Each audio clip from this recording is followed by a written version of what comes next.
welcome to our third health seminar on creation health by one of its authors, Lynell, LaMountain. And some of you who have just come in would not have found a handout like this. These were handouts that are given as a bonus, a gift from Florida Hospital.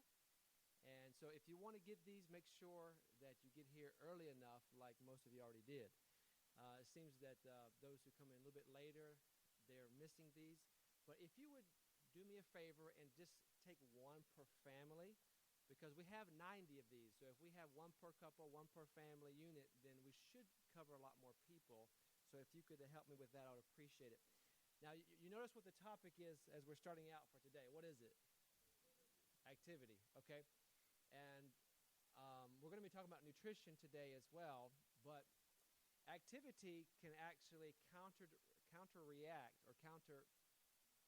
or help us with even poor diet choices better than the other way around. So it's more effective to have a good activity, being active regularly, rather than having a perfect diet and no activity whatsoever. So I would like to encourage you to be walking a lot. I know I see most of you out here walking a lot, just getting some good exercise and sunlight. But also we have, for those that are interested, on Friday morning at 8 a.m., the fun run. And for some of you, it wouldn't be fun to run, but you can walk, okay? You can walk. You have a 1 mile, and then you also have a 5K, which is around the lake. Very nice, and you can walk the thing. And you don't have to do that Friday. You can do it anytime you want. But that's available for those who would like to do it. Again, it's Friday around 8 a.m., and it's going to be at the open-air gym. Okay, if you don't know where that is, if you know where the Evangelism Center is, which is the building right next to the Welcome Center, it's pretty much behind that. It's basically basketball courts that has covering, but it's open air. Okay? Okay, any questions concerning logistical concerns, anything about the health seminar? Some of you may have been asking or been wondering about, hey, if I miss one of these or I'd like to share one of these with my friends, how can I do so? Well, you can download these or listen on demand online at any time. In fact, 2015 camp meeting is still on the conference website, okay? So you just need to go on there and look for the right seminar title, okay? So you look for the health seminar, look for our presenter's name, Lynell, LaMountain, and then you should be able to find the day you're looking for with the topic. And for those of you who have low-tech, you don't have Wi-Fi available at home, and you want to download that and put it onto a CD or put it onto your computer, and you don't have the capabilities, or maybe one or two maybe asked about that, you can do that through ordering through the ACBC, the Adventist Christian Book Center. You can order CDs to be mailed to your home. That option is still available for those who cannot download those on your computer. Okay, what more questions do you have? All right, that's great. Okay, so again, these handouts looks like they're already gone for today, but if you wouldn't mind, if you took more than one household, if you wouldn't mind sharing with somebody else, when Pastor LaMountain starts to go through this and you see a bunch of heads look back towards me, if you look, say, hey, I have an extra, would you mind if you have an extra, okay? All right, at this time I would like to invite our speaker to come forward. He's our Southern Union Health Ministries Director. As I mentioned, he is also a pastor. He pastored, how many years were you pastoring churches? 16 or 20, I don't know, somewhere in there. Okay, somewhere in there. I mean, 4 years was probably the great years, right? Yeah, okay, all right. So anyway, we're very happy to have him, and I'd like to have a prayer for him as he leads. Father in heaven, we thank you for being with us, and we know that health is a gift from you. There are many things that we do to improve the health, but we know that you give us the choices to make that will improve our health. So I'm asking that what we learn today will motivate us for positive changes, positive lifestyle changes, not just for us personally, but that we can be good models for our family members and our friends, other church members. And Lord, please be with our speaker, Pastor LaMountain, as he shares. We ask that you would speak through him and listen through us. In Jesus' name, amen.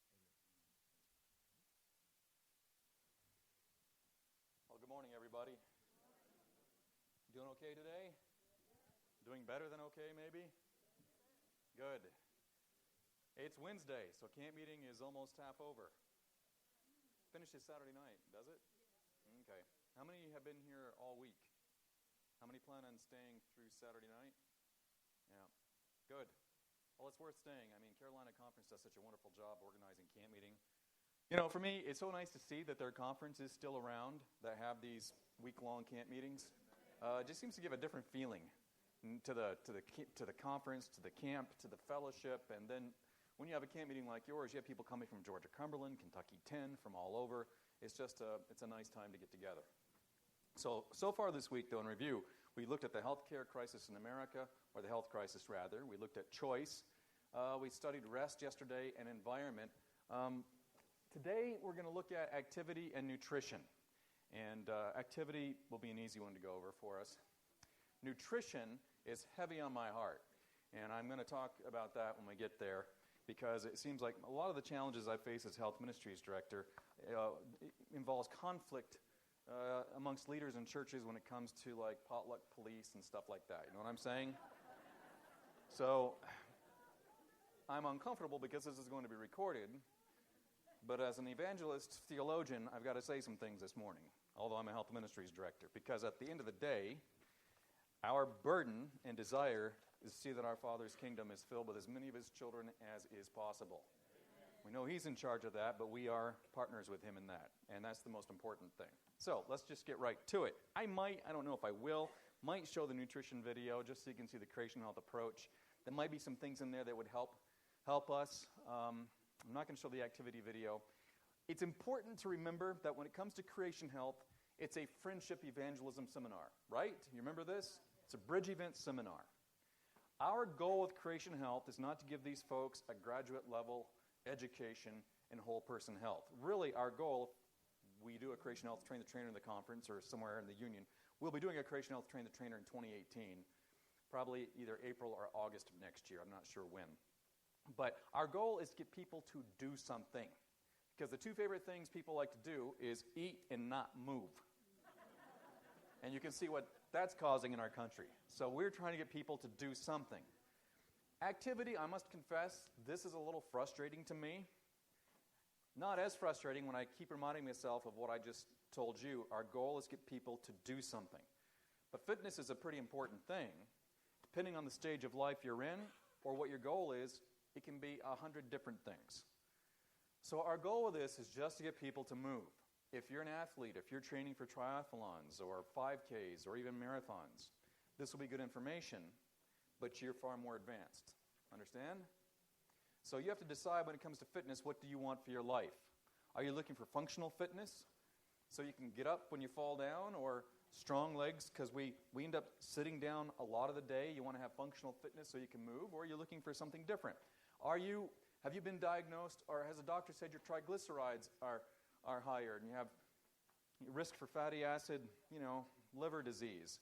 My GI, when I was sick last summer, told me, he said, people need to get at least 20 minutes a day, 20 minutes 3 or 4 times a week at their aerobic capacity to help get rid of that fatty acid stuff in their liver. It all depends where you are and what you're trying to do. So with activity, our goal from a Creation Health point of view is just to get people moving. We spent a lot of time in our seminar on mental activity as well as physical activity. And I'm not going to spend much time on mental activity today because I want to really get to nutrition. But we're talking about mental and physical activity. And a fit mind promotes a fit body, and a fit body promotes a fit mind. Let me see. Yeah, right here. They've noticed that physical activity actually reduces the loss of brain density, brain volume, increases brain volume. Activity delays the onset of dementia and Alzheimer's. It improves neurocognitive functioning. Why do you think that's the case? There are many reasons. Blood circulation, blood's going through. The mind is operated, it's energized, is propelled, if you will, by 2 primary things. Well, you got the blood flow, right? And you have the oxygen. So you have the nutrients and you have the oxygen. You want to get your brain, you want to flood your brain with oxygen. And the best way to do that is through activity. So if you're not active, then your brain is suffering. It's estimated that in the United States, 250,000 people die each year from a lack of physical activity. Which that would be what? 4 Asheville's based on the population, 3 Asheville's, you told me the other day.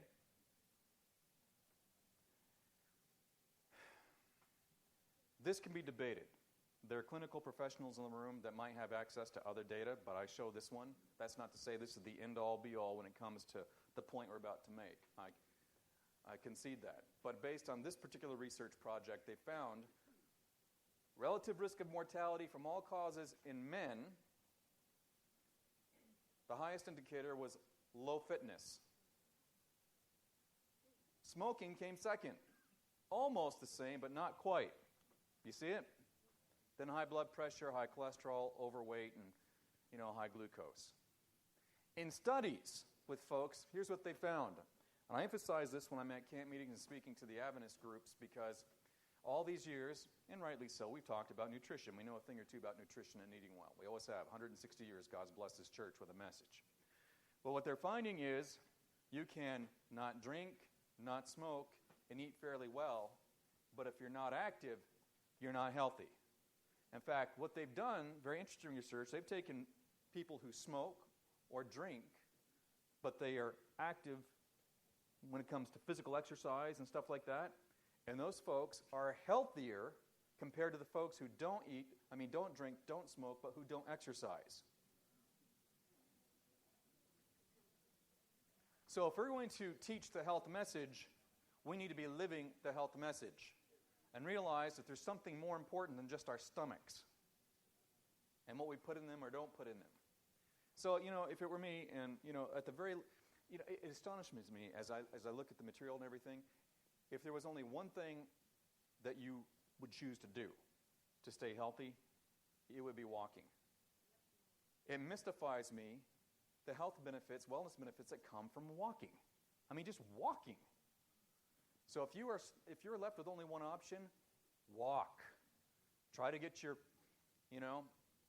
10,000 steps. It's there for a reason. Try to walk your 5 miles a day. Yes, ma'am. Hand up. Yep, that counts. That counts. You know why it counts? Anybody here have a fitness tracker? Like a Fitbit or something? I know that they are under attack for their accuracy.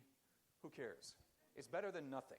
I mean, what are you going to do? Sit there with a 3x5 card and count your steps every day long?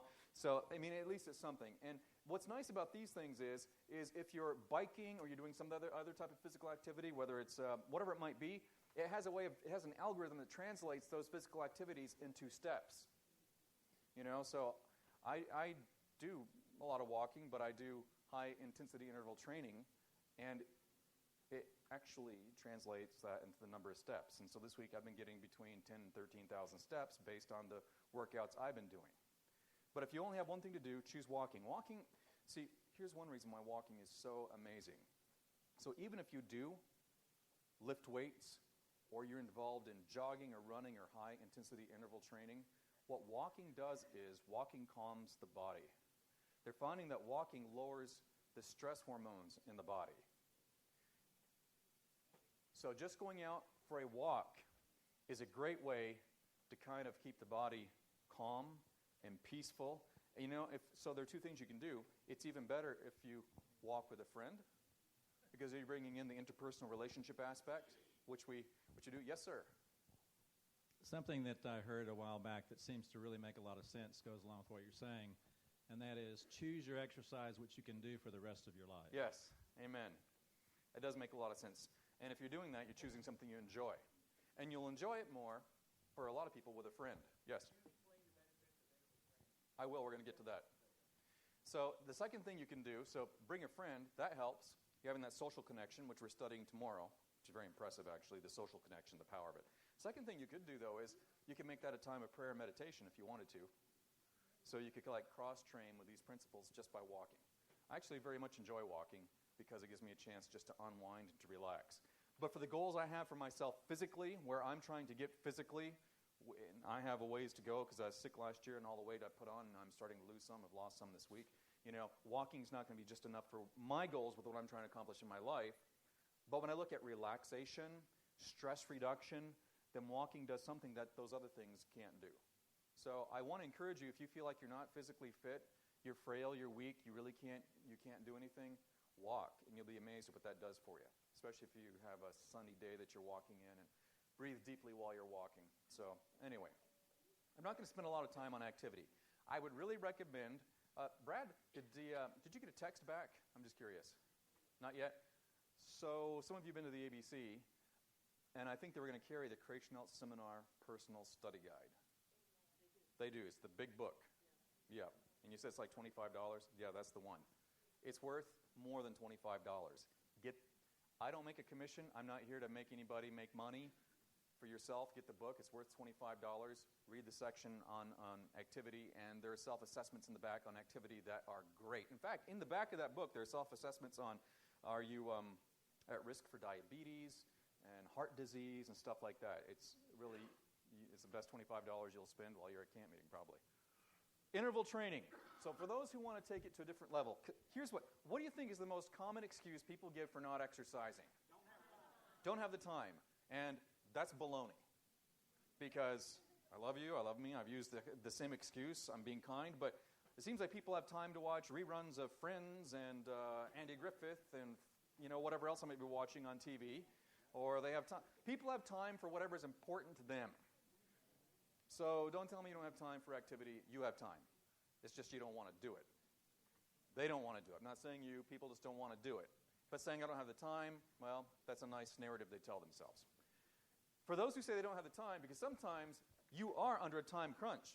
You're a parent, you got kids, both spouses work, or you're a grandparent who happens to live right in the vicinity of your kids, and you become the live-in babysitters and child care providers. Sometimes you don't feel like you have the time.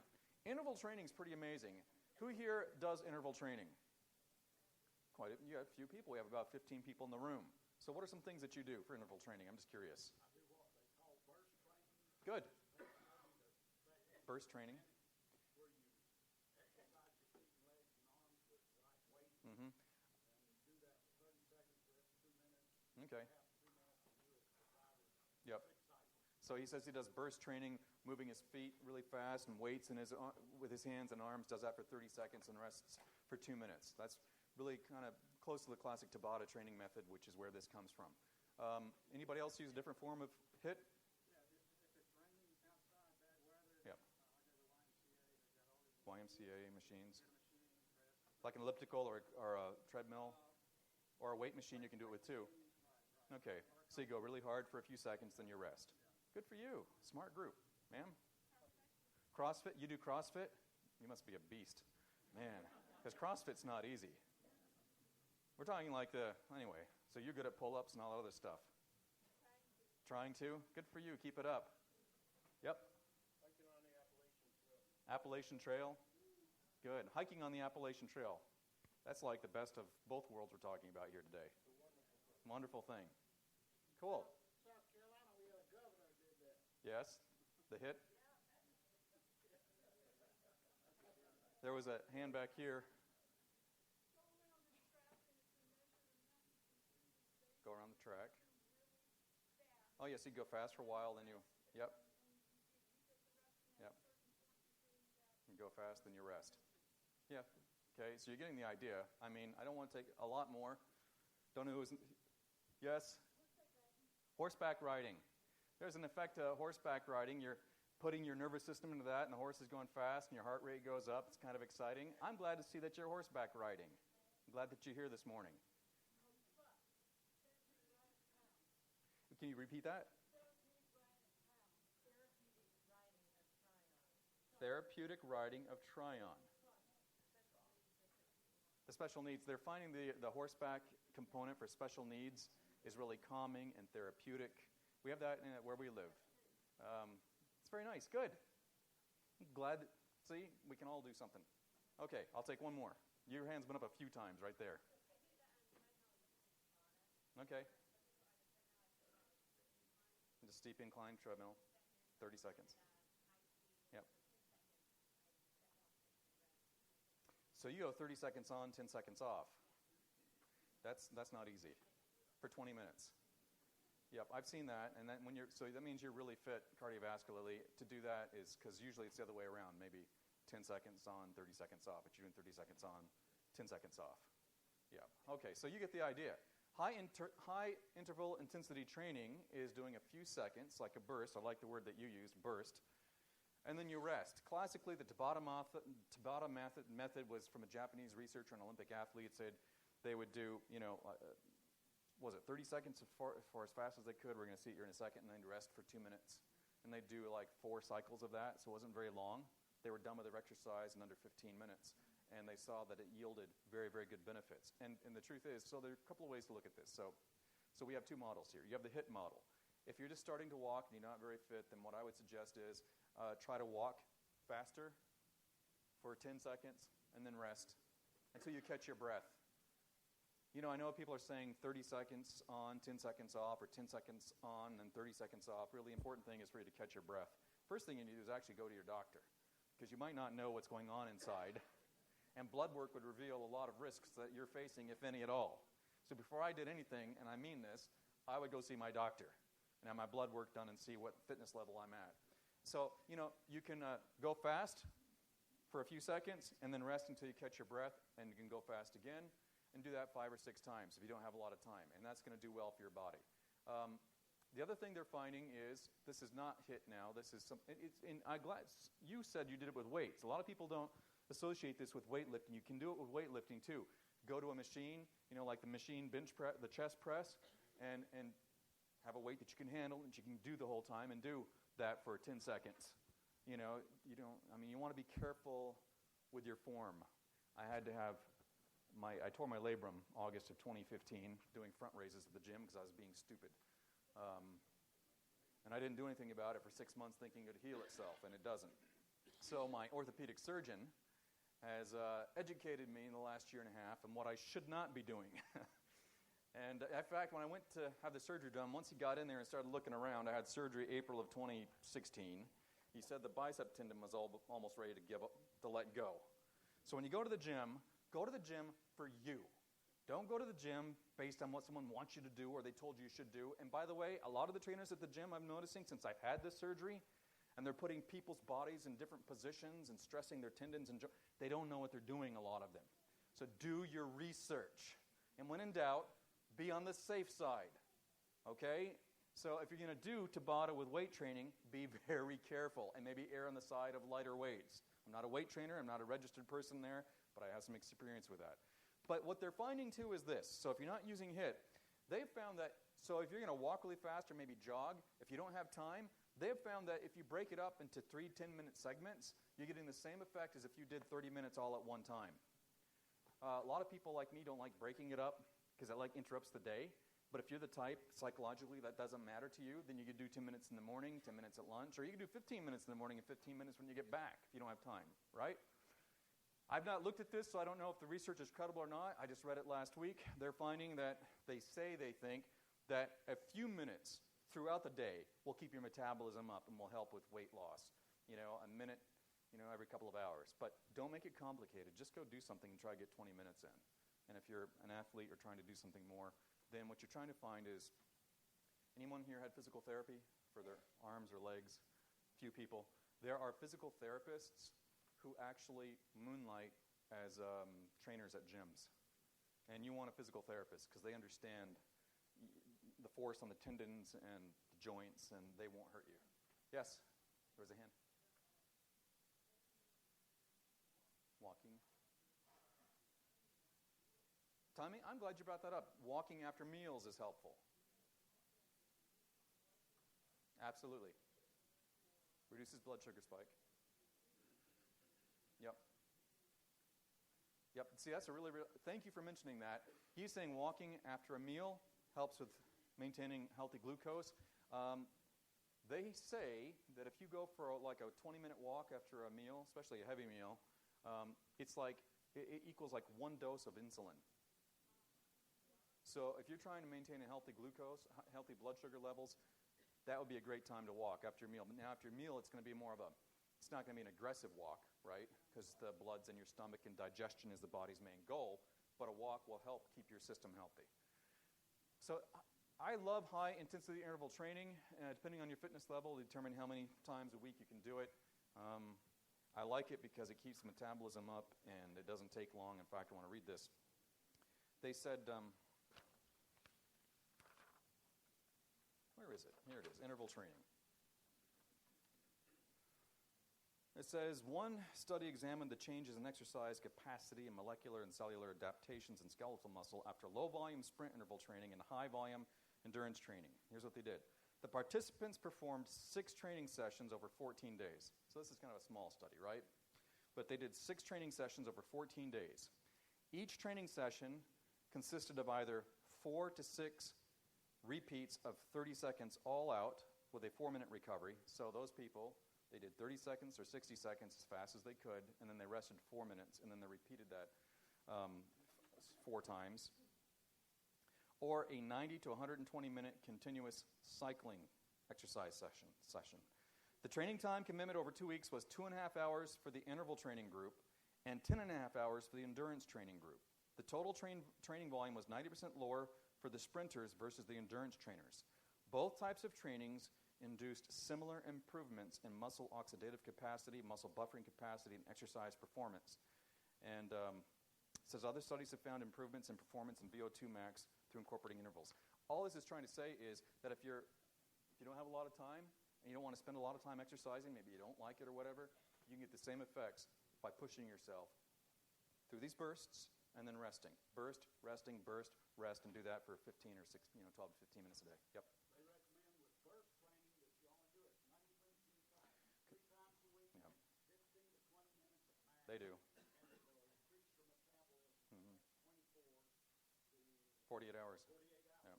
especially if you wait 2 hours after the burst training to eat it. Yep. And it will cause you to burn more fat Yep. and improve your overall health. Yep.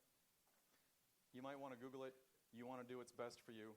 And I have no problem waiting for 2 hours to eat, but some people, it's hard on them. But this works.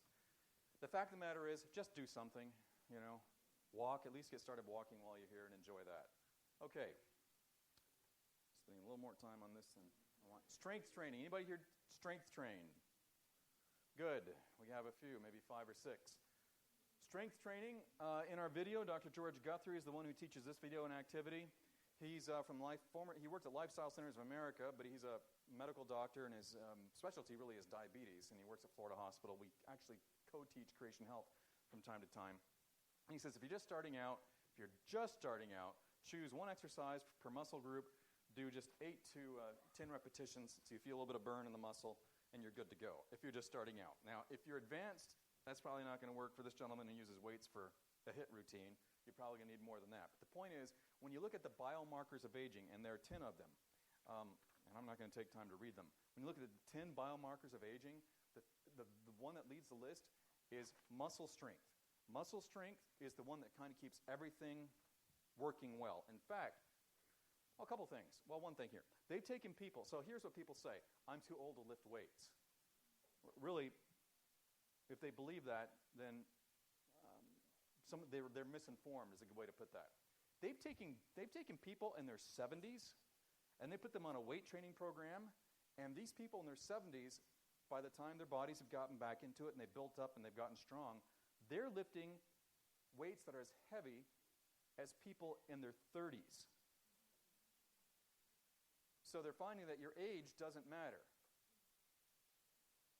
Now, if you've not done anything all your life and you get to be 70 years old, it's going to take a while to build up to that, right?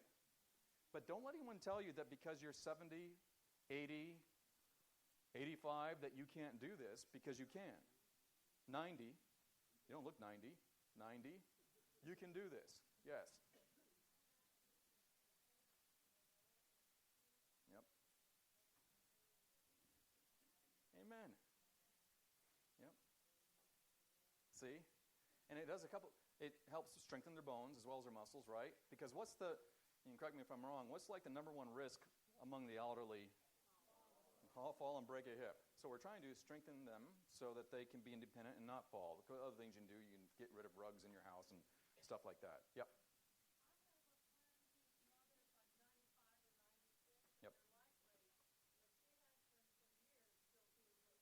Yep. It makes a big difference. First of all, it helps you maintain a healthy blood sugar. It keeps you strong so you can be independent longer. Everyone here would like to be independent, wouldn't they? That's what the hope and dream is for everybody, to maintain that quality of life. And it really seems to be that the weightlifting is a key component in that. Anybody here, is there anyone here who does not have access to like a gym or YMCA or something near their house? I mean, most people could probably find access to a gym or get some weights. It doesn't take a whole lot. Yep. Dynamic tension while you're. Yep. Yep. Yep. Mm-hmm. Yep. Yes, dynamic tension. You know, golf, the good thing about golf is, and we talked about this a little bit yesterday, if you're actually pulling your clubs behind you, then golf's a good exercise. And the other thing good about golf is you're outside in the sunshine, and you're outside in the fresh air. So there are a lot of things about golf that are good. And you seem to enjoy golf. That's really good. I get frustrated playing golf. Last time I played golf was like 20 years ago. So I need to take lessons. I'm too cheap to buy the lessons. No. I get tired of looking for the balls in the trees. Strength, I want to move on, so we're going to finish this. Strength training increases muscular strength, ligament and tendon strength, and bone density, which is really good. A lot of people say they don't do it because they have arthritis and it hurts. It actually, exercise reduces the painful symptoms of arthritis. You gotta push through it for a couple of minutes. And almost like this isn't really accurate, but it's almost like it oils your joints and stuff like that. If you want to be in more pain, then don't do anything. If you want to have less arthritic pain, then move your muscles and joints and exercise. Provides better posture, easier acquisition of sport skills, and greater joint stability. So we're kind of going over the summary here of strength training. Sedentary men and women are generally twice as likely to be depressed as active people. Depression's a big deal in people these days across the country, but it's also a big problem in the church. And one of the reasons is people in the church, they're not moving, they're not exercising. It's just as bad in the church as it is out there, it seems. If you actually go out and move around, you'll boost your mood for between 2 and 6 hours, basically is what that's saying. So let's review activity. 70%, 7 out of 10 people don't do anything. They're inactive, which increases their risk for blood pressure, stroke, diabetes. But if you exercise, your body composition's better. Face it, people are kind of vain, aren't they? They want to look good, and exercise really helps you look better. Improves your stamina, your strength. You must have some great stamina. The girl back here doing 30 seconds on and taking 10 seconds off. That takes I've started something this week where I'm doing something similar, and it's not easy. Not easy. So my hat's off to you. Improves flexibility, and we could say more about flexibility. Power, speed, coordination, agility, balance, accuracy. I mean, do we need to go on? Decreases cholesterol, increases bone density. We've talked about this. Improves sleep.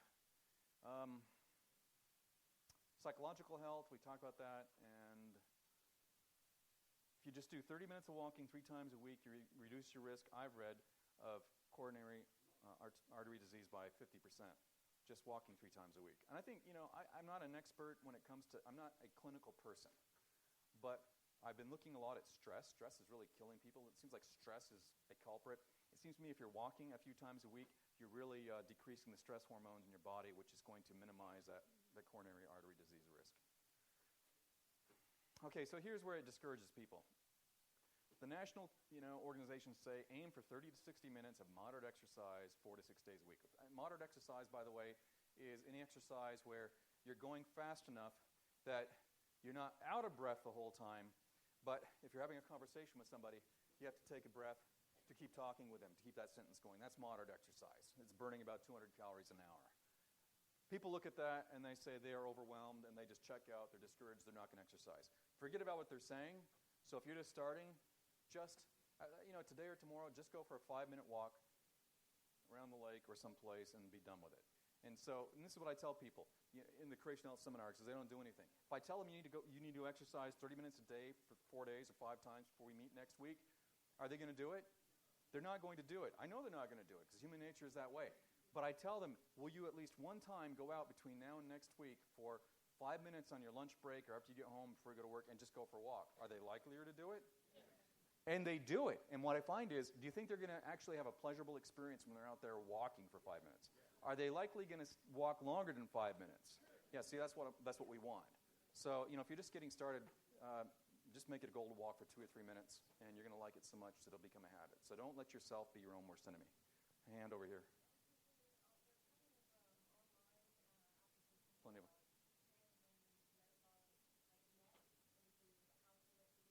Okay. I'll tell you. Yep.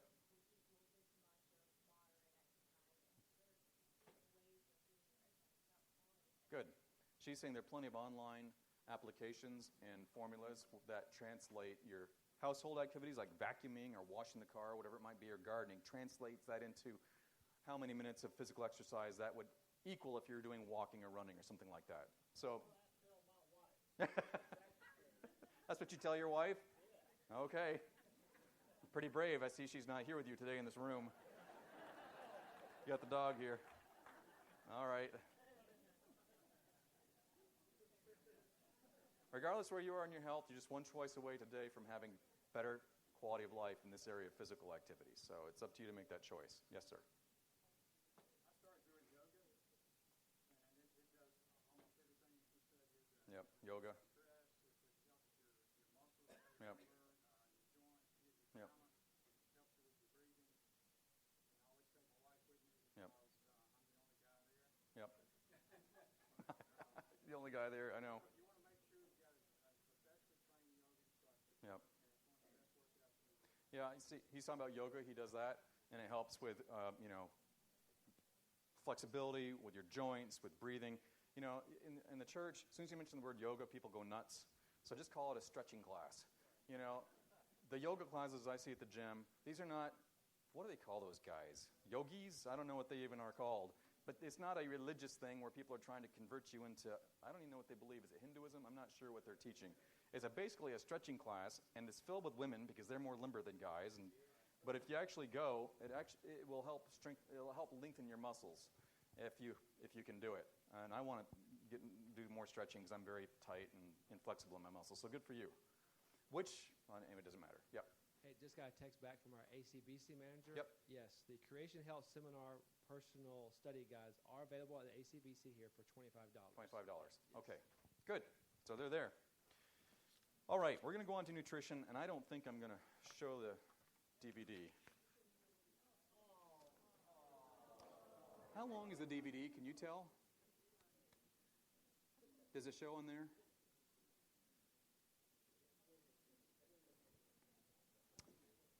DVD is 14 minutes. So if we do the DVD, okay, we can do the DVD, 14 minutes. That's good. Yeah, let's do it now. Let's watch. We're going to watch the DVD, then we're going to talk about nutrition. And I want you to see the Creation Health approach. It takes a plant-based approach to nutrition, but there's a lot of stuff in here you'll find helpful.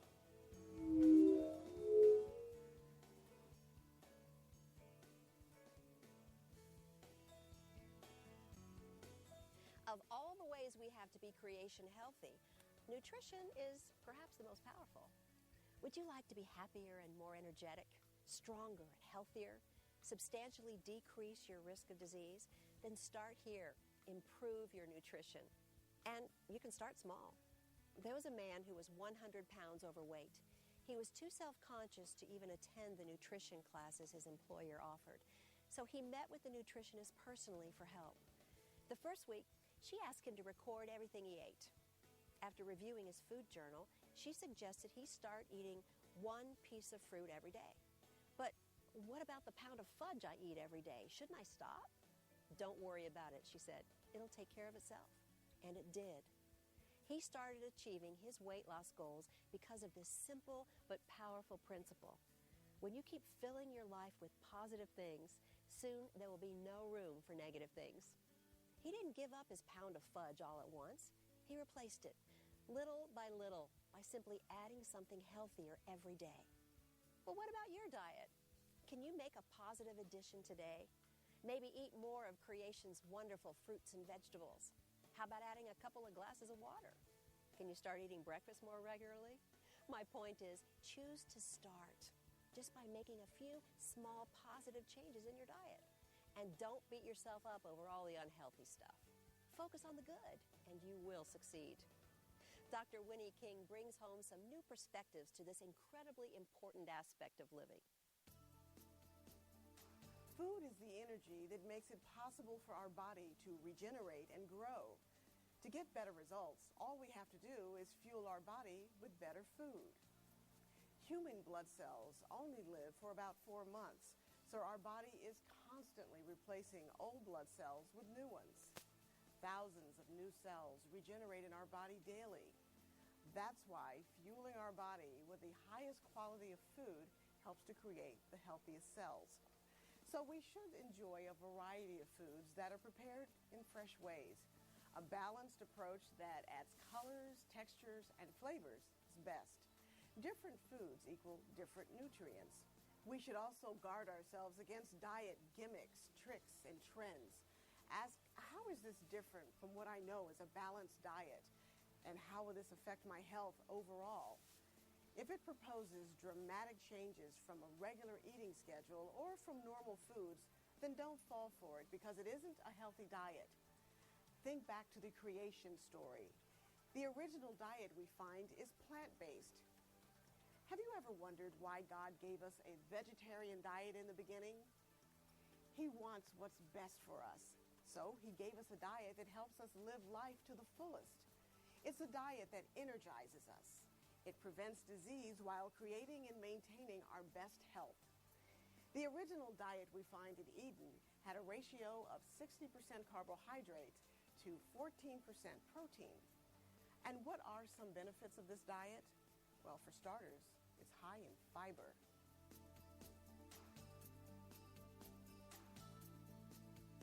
Some high-fiber foods are beans, legumes, whole grains, pasta, vegetables, fruits, and nuts.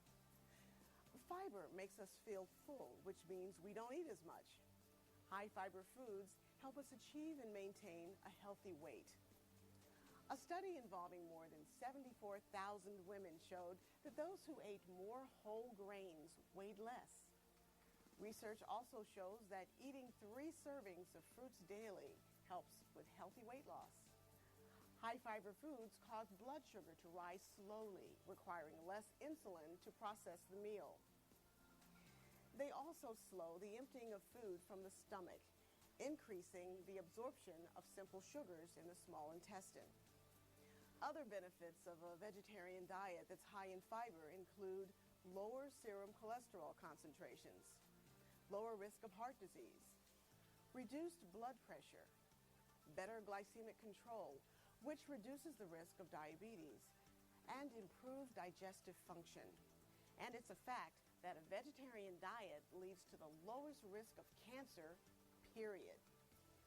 Despite these benefits, some might wonder if it's possible to get enough protein on a vegetarian diet. Research shows that a proper vegetarian diet does in fact supply all of our protein needs. Here are some other important findings. With plant foods, we experience a slow, continuous release of energy, helping our body maintain consistent serotonin levels. This helps control our mood, appetite, and food cravings throughout the day. High-fiber foods reduce emotional distress as well by increasing brain function since it's being fueled by a steady release of glucose. Adults who eat high-fiber foods for breakfast are more productive and think more clearly. As you might imagine, good nutrition affects children positively too. In one study, the meals were changed in school lunches served to more than 1 million New York City public school students. In just 1 year, a more wholesome diet caused a 16% increase in academic performance and a 41% decrease in the number of children with learning disabilities. In another study involving 8,000 teenagers at 9 different juvenile correctional facilities, researchers replaced diets high in sugar and refined foods with diets high in fruits, vegetables, and whole grains. During the year in which the diets were changed, violent and antisocial incidents at the institutions decreased by almost half. A good diet improves quality of life all the way around.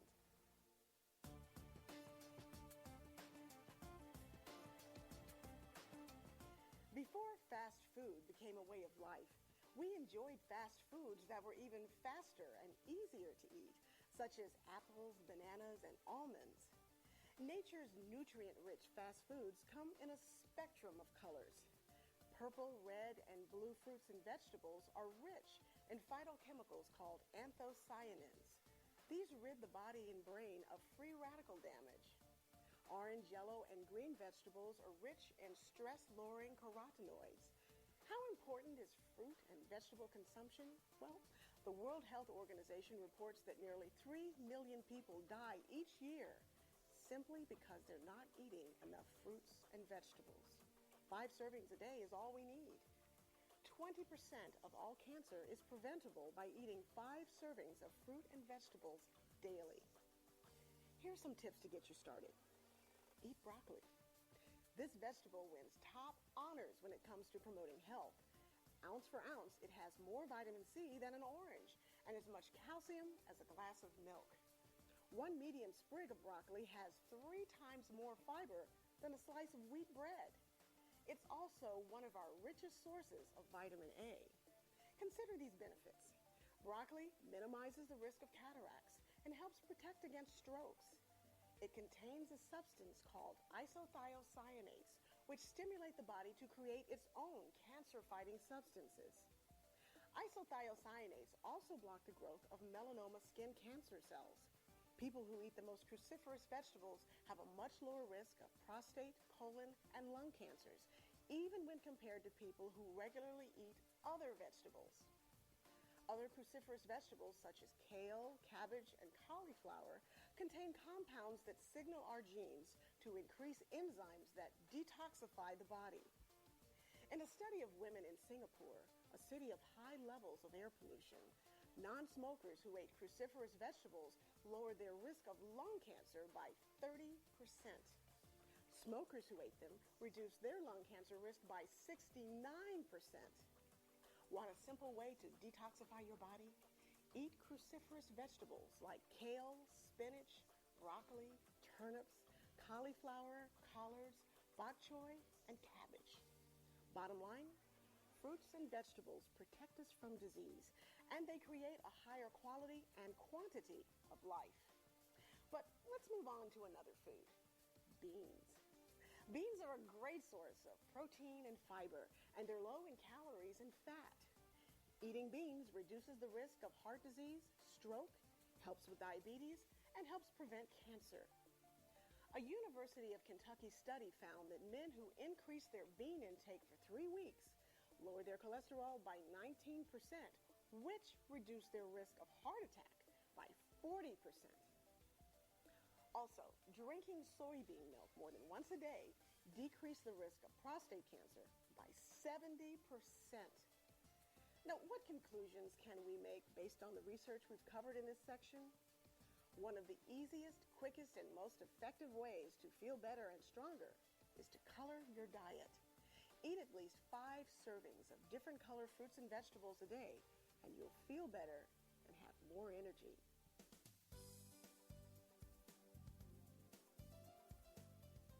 Being healthy is about consistently making the better choice. Here are some easy ways to start enjoying better health today. Keep an apple with you. Remember the adage, an apple a day keeps the doctor away? Well, apples do reduce cancer risk, heart disease, asthma, and type 2 diabetes. They increase lung function and weight loss. Also, the pectin found in their skin grabs toxins like lead and mercury and flushes them out of the body. Apples also help protect us from damaging UVB radiation. So keep an apple with you. Better yet, keep 2. Of the 10 brands commonly consumed in the U.S., Fuji apples have the highest total phenolic and flavonoid compounds. Red Delicious are high too. Begin by simply adding an apple to your diet today. You don't have to make any other changes if you're not ready.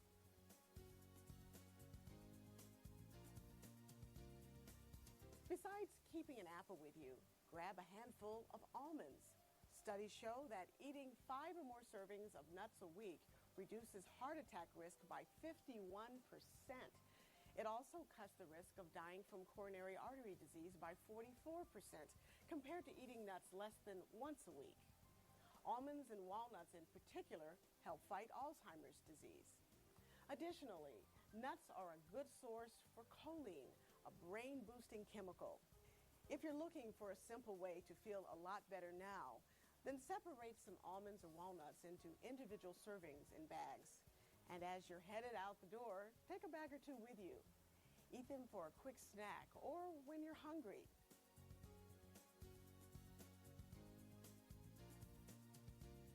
Drink more water, not just liquid, but water. All of the body's important chemical reactions take place in water. Its role is vital for nutrient absorption, temperature control, and waste removal. Dehydration warning signs include headache, lightheadedness, dizziness, and tiredness. Start drinking more water if you experience any of these symptoms. A lack of water also reduces alertness and the ability to concentrate.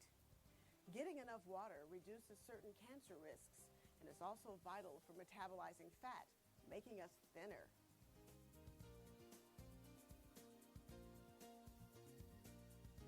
Do you have more on your to-do list than you can get done?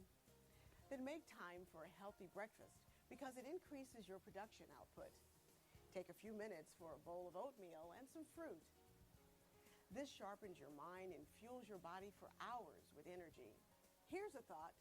If you don't have time for breakfast, then grab an apple, a bag of almonds, and a bottle of water as you head out the door and eat on the way to wherever you're headed. Change is easier when we start small because little choices add up to create big results.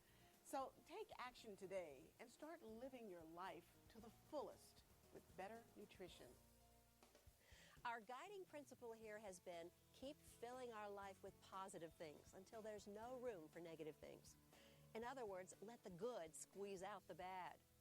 Which quick start action step can you start implementing right now? Can you eat an apple every day?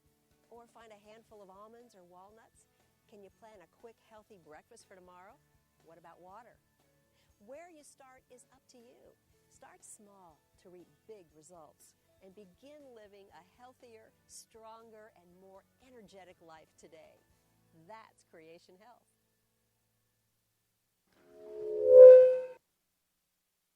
All right.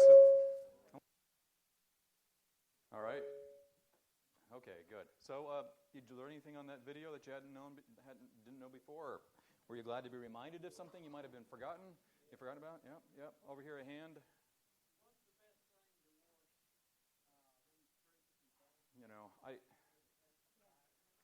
I don't know. I'm not an expert when it comes to that. I've been told just, pardon me? Okay, so you're hearing lemon juice, baking soda, vinegar. Just scrub them really well. I've also just read soap and water. But yeah. No, this is from the Creation Health Seminar video kit. It's part of the adult. They might have a clip. If you go to YouTube and search Creation and do a search for Creation Health, they might have a 2-minute clip. I think they try to put 2 minutes up of each video, but I'm not sure. So Winnie, she did a really good job. They filmed that at Florida Hospital Celebration Health, and they filmed it at their cafeteria. And the cafeteria has long hours, so the only time they could film that segment right there was between 11 at night and 4 in the morning. So she's doing that in the middle of the night, and I thought, man, she's got a lot of material she's going through. And Dr. Winnie King, she's a physician from, at the time she was in Texas, had her own PBS program. She worked for our health system. I don't know if she's still there because I've not kept up with it. She's not the only one we use with our DVDs. We have Dr. George Guthrie. He does 2 or 3, and he does 3, and then Dr. Des Cummings Jr. does 2. He does Trust and he does Rest. So you just happen to be seeing the ones that Winnie is doing this week. So what we need to do before I forget, because you realized I forgot activity, didn't you? Again, these are gifts from Florida Hospital. I was not planning on bringing these outlines because these outlines are expensive. But when the Florida Hospital found out I was going to come here, they gave me 90 sets. So that's why, so don't be mad at Brad or me if there's not enough. And I asked, ahead of time how many people will be here, and they didn't really know. So if we have one per family, 90 sets should be enough. If you don't, I'm sorry. It's one of those things where you wonder if maybe I shouldn't have brought them, even though it was a $3,500 gift from Florida Hospital. But inactivity. For those of you who have the outline, if a family has more than one, please share it around if you see somebody that doesn't have one. The first blank, inactivity, then we're going to go on to nutrition, is exercising our body and brain slows the effects of aging. Exercising our body and brain slows the effects of aging. See where I am? For those of you who have the outline. Start each day with a healthy breakfast. Start each day with a healthy breakfast is that next blank, the second line there. Third line, food is healthiest the way God created it. We spend a lot of time in activity on nutrition. That's why there's some nutrition-related questions here in activity. Food is the healthiest the way God created it. Fourth sentence, the brain needs glucose and oxygen to function optimally. The brain needs glucose and oxygen to function optimally. You still with me? I'm going fast because I want to get through this and get to nutrition. Our time's running out. Next line, build a strong body and enjoy the benefits of strength training. Build a strong body and enjoy the benefits of strength training. Okay, so those are the answers. Really, this outline, all it is, I use it in my health seminars to help people stay engaged with the video. What I should have been telling you this week is, as you watch the video, whenever we show one, to follow along and write the answers down, because the answers are from the video. So for nutrition, for those of you who have this outline,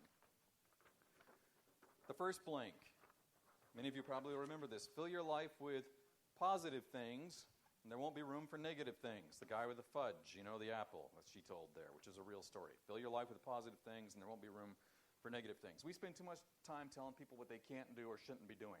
We need to be telling them what they can do. As we empower them and support them with what they can do, the other stuff will start falling away. All right? 2, the benefits of a high-fiber diet lowers serum cholesterol concentration. So the second line, the benefits of a high-fiber diet. People aren't getting the fiber they need, it doesn't seem. So high fiber is the answer for that second line. Going on down to the next blank, a vegetarian diet leads to the lowest risk of cancer. A vegetarian diet leads to the lowest risk of cancer. The next line, fruits and vegetables protect us from disease. Fruits and vegetables protect us from disease. And the last blank, and this changes from time to time, but when this was written, it was, eat at least 5 servings of different color fruits and vegetables each day. Eat at least 5 servings of different color fruits and vegetables a day. All right. And we're going to review some things in nutrition that I think are important in the time remaining. But, if you have a Creation Health seminar in your church, or if you have a health ministries program in your church, oftentimes if there's a point of conflict in your church, it's going to be around nutrition. So I'm going to speak very honest. You know that I love you. I've enjoyed being with you this week. So whatever I have to say isn't directed toward anybody in this room, because I don't know anybody, really, besides the people I've met here this week. And you don't know me. But in my work in health ministries and my work with pastors, it seems like this potluck police thing is a big problem in certain areas, and it needs to stop. Because although we have the research, you've seen it, you've seen the Creation Health approach, it takes a plant-based approach. Well, if you remember only one thing from me, from these 5 days we spend together, it's this. Food makes us healthier, not holier.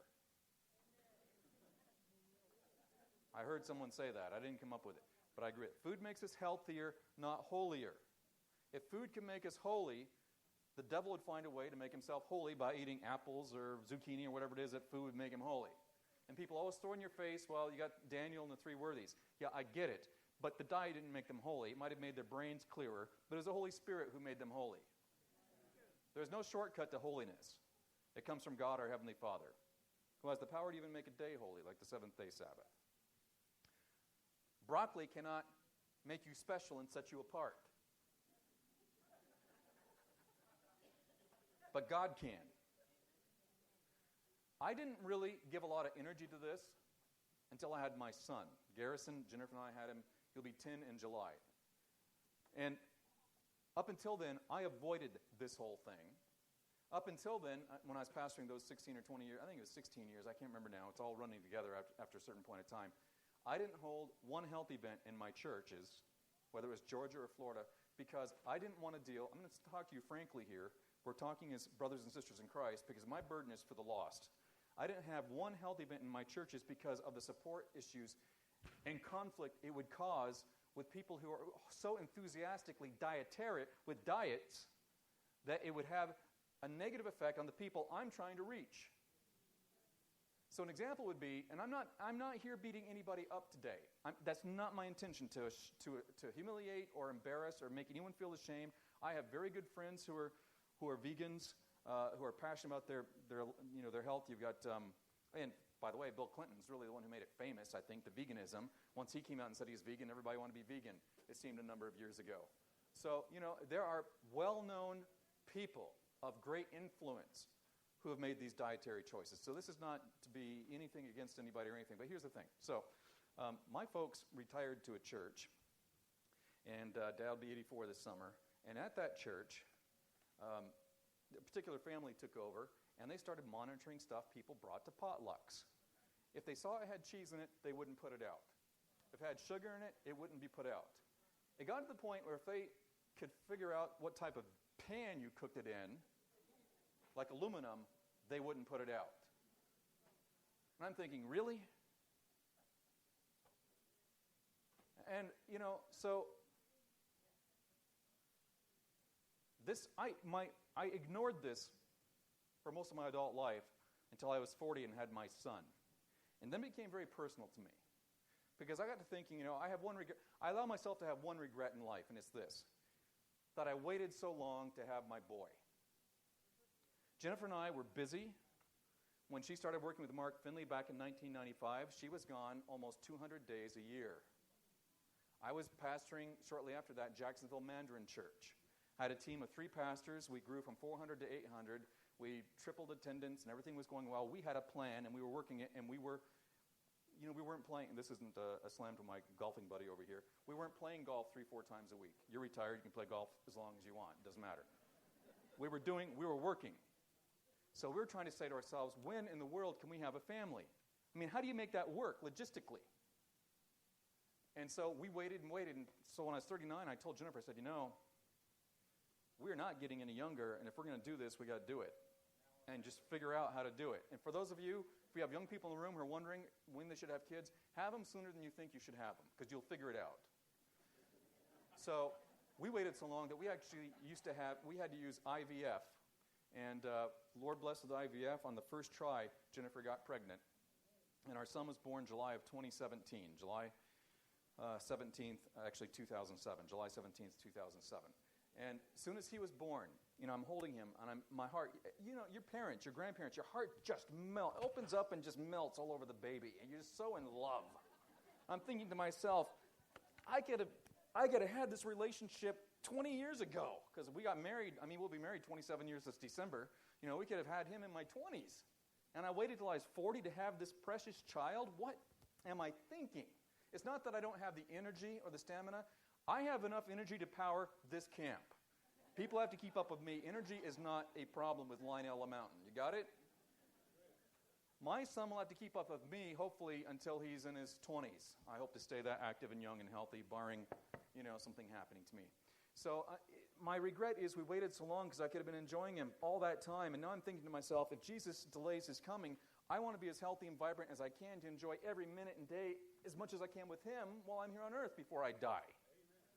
So I want to stay healthy. And I'm thinking, okay, so I'm really kind of, I don't worry about it, but it's in the back of your mind if you're a parent or grandparent. So what if you pass on before Christ comes and your kids are in this world alone without your protection and watch care, so to speak? And I'm thinking, because I heard this story about my folks' church, one of the churches they retired to. I wouldn't stay in that church, not for 30 seconds. If I did, it'd be changed. I'm here to tell you today, it'd be different. I'm thinking to myself, okay, so if my son, for whatever reason, makes some decisions and he kind of walks away from Jesus, and I'm not around, and the Holy Spirit, which I don't think would do this anyway, but the Holy Spirit led him to that church, and my son, for whatever reason, had brought some food, and they don't put it out because it has cheese in it. You know how that affects people? People, when it comes to food, you reject their food, you're rejecting them. And I know that there is a balance here, right? I understand that, but I'm thinking to myself, we need to, when it comes to health, this is something Uncle Ronnie used to say. He said, we need to keep Jesus on the cross. He's told me, don't put milk on the cross, don't put cake on the cross, don't put cheese on the cross, leave Jesus on the cross. And I'm thinking, what a shame it would be for people to be chased away from the Adventist church because we don't agree with the choice they've made with their food. Which brings me to the second point, and I want to tell a story. When it comes to food, regardless of what you think, and here, let me tell you something. So I've been working with this since 2005 now with research and reading stuff and everything. Every research project you give me to prove your point, I can give you 2 or 3 to prove mine. It is a jungle out there.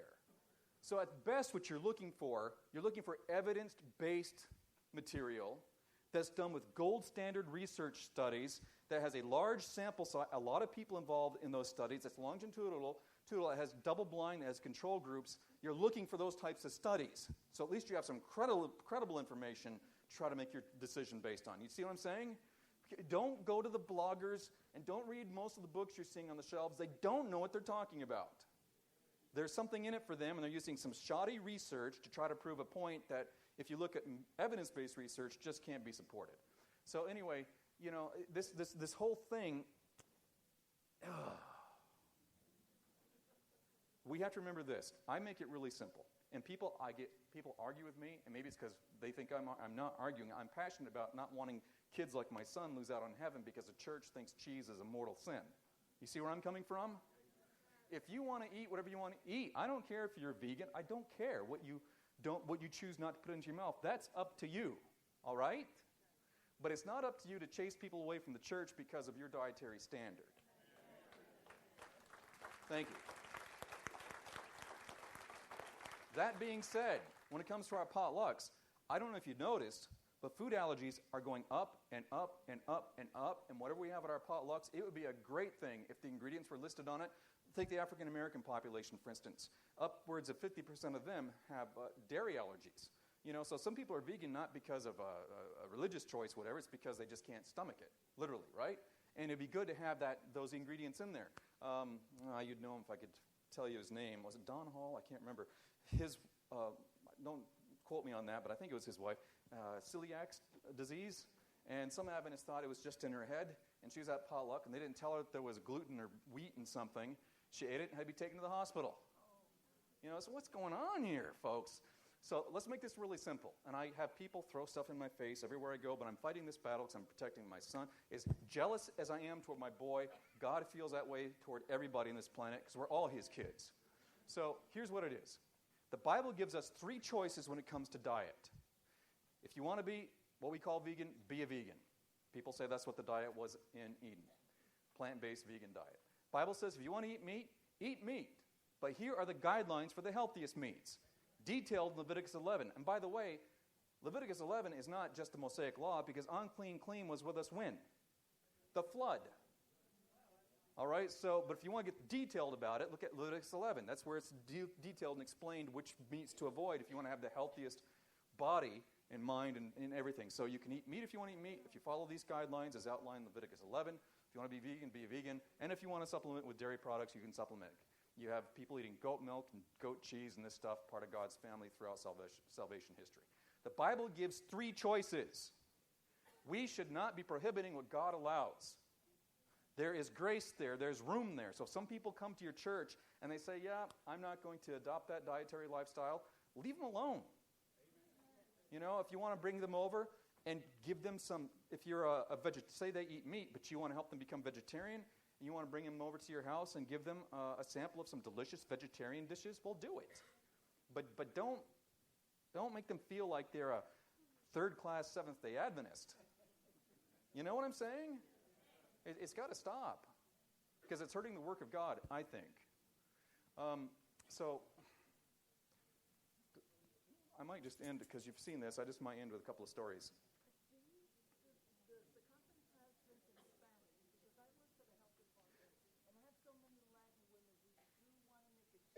Yep.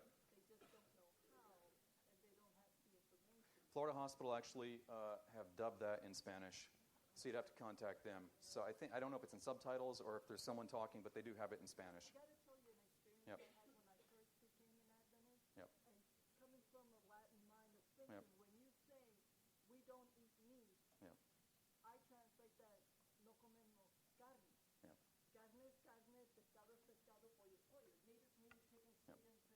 Right. Okay, you don't eat meat, so I brought a tuna salad. Yeah, uh-oh.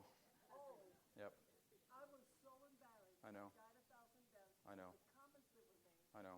And the only reason I stayed after potluck to retrieve the bowl because it was a gift from my mother and I wanted the bowl. Gift from your mother and you won the bowl. Oh, Okay. I would have left it.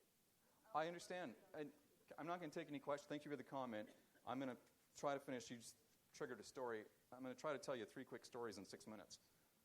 Don't know if I can do it, so I'll do what I can. Dr. Harding, I think it's Dr. Harding Sr.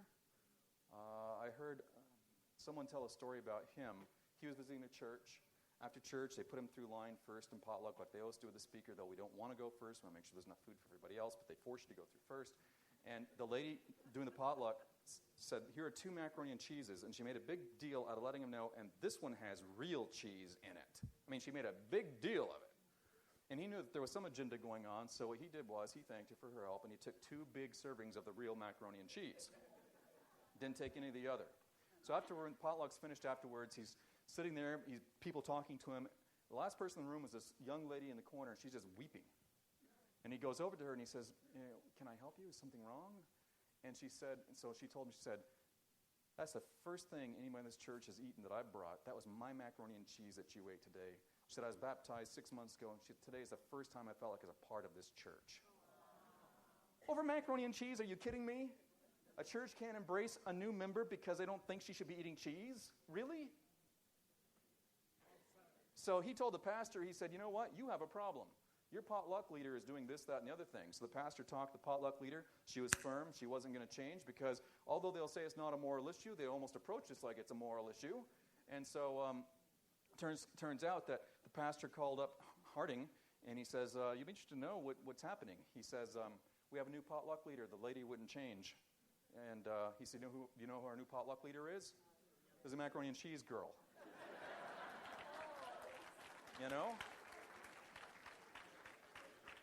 If you're a vegan, I don't want you to be embarrassed or ashamed or think I'm beating you up. I'm not beating you up. What I'm beating up is an attitude.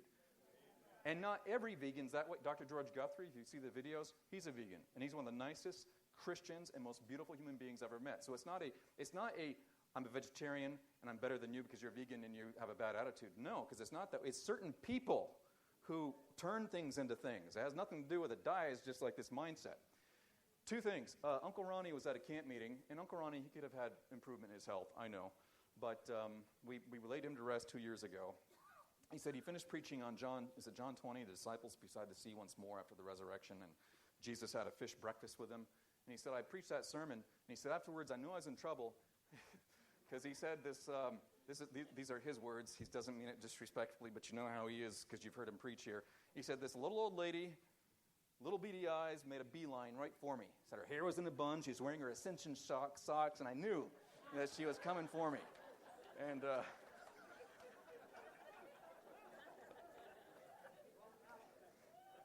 and she said, Brother Halverson, Jesus did not partake of that breakfast. He said, sister, you can read it right there. He had this breakfast with his disciples.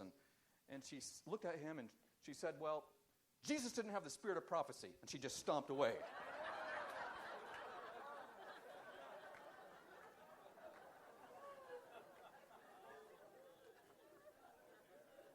Mercy. He tells another story. He'd finished preaching one night at camp meeting, and a concerned mother came up. She said, dear Brother Halverson, she said, I'm so concerned about my son. I see him going down a dark path. I'm worried for his salvation. So my uncle is thinking, okay, he says, sister, please, tell me what's happening so I know how to minister to him, because she wanted him to go meet with him and pray with him and these things. Says, sister, please fill me in. Because he's thinking, okay, drug addiction, gang violence, some inner city stuff is what he's thinking her kid's involved in here, illicit relationships, whatever it might be. So she says, I saw him eat a Snickers candy bar the other day.